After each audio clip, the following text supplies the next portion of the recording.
اعوذ باللہ من الشیطان الرجیم بسم اللہ الرحمن الرحیم۔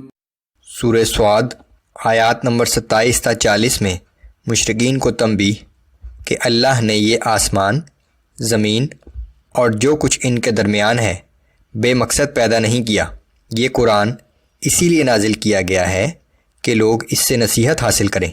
حضرت سلیمان علیہ السلام کے واقعات کہ انہیں بھی اللہ نے بے مثال عظمت و شوکت عطا فرمائی، لیکن بجائے غرور و تکبر میں مبتلا ہونے کے وہ ہمیشہ اللہ کے سامنے توبہ و استغفار ہی کرتے رہے۔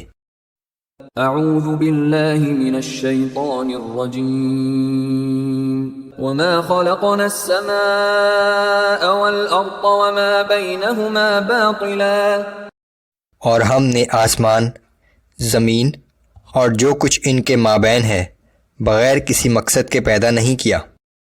ذلك ظن الذین کفروا فویل للذین کفروا من النار،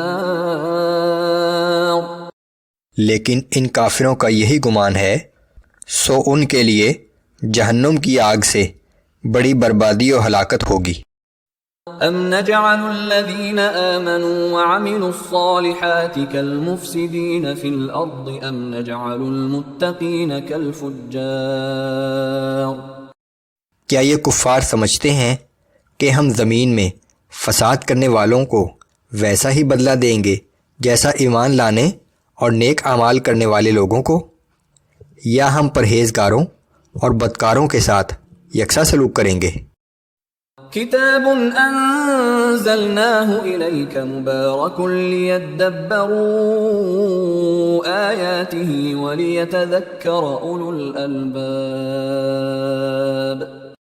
یہ قرآن جو ہم نے آپ پر نازل کیا ہے یہ ایک بہت ہی بابرکت کتاب ہے، اور اس کا مقصد یہ ہے کہ لوگ اس کی آیات پر غور کریں اور اہل دانش اس سے نصیحت حاصل کریں۔ وَوَهَبْنَا لِدَاوُودَ سُلَيْمَانَ نِعْمَ الْعَبْدُ إِنَّهُ أَوَّابٌ، اور ہم نے داؤد علیہ السلام کو سلیمان علیہ السلام جیسا بیٹا عطا کیا، وہ ہمارا بہترین بندہ اور کثرت سے اپنے رب کی طرف رجوع کرنے والا تھا۔ اذ عرض علیہ بالعشی الصافنات الجیاد، اور سلیمان علیہ السلام کا وہ واقعہ قابل ذکر ہے جب شام کے وقت ان کے سامنے اصیل تیز رفتار گھوڑے پیش کیے گئے۔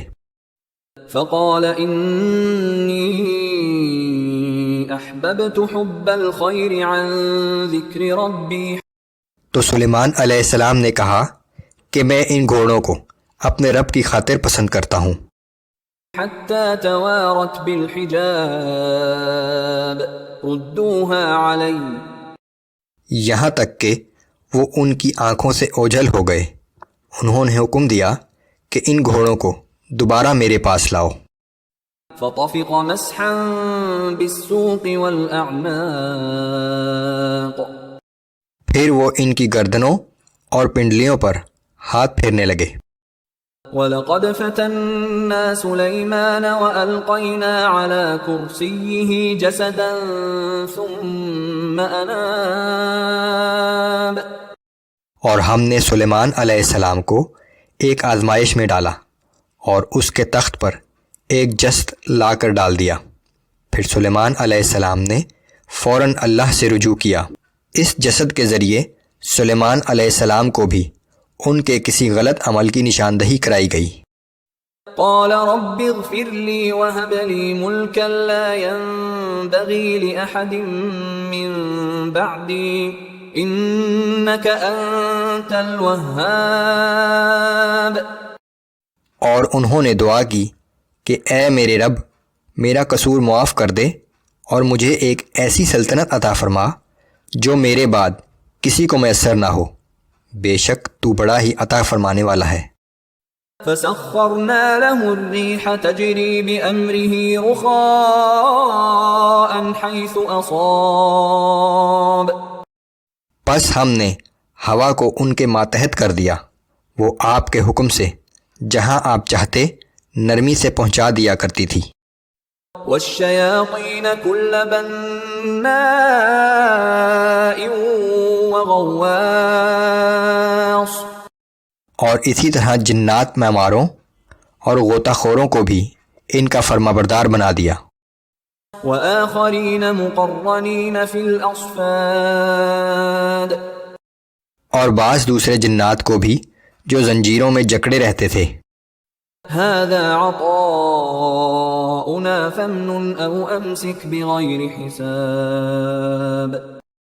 اور اے سلیمان، یہ ہماری بے حد و حساب بخشش ہے، تجھے اختیار ہے، جسے چاہے چھوڑ دے اور جسے چاہے روک لے۔ یہ جنات پر غلبہ اور حکومت ہماری بے حد و حساب عنایت میں سے ہے، تمہیں اختیار ہے کہ جسے چاہو احسان کر کے چھوڑ دو اور جسے چاہو اپنی خدمت کے لیے روک لو۔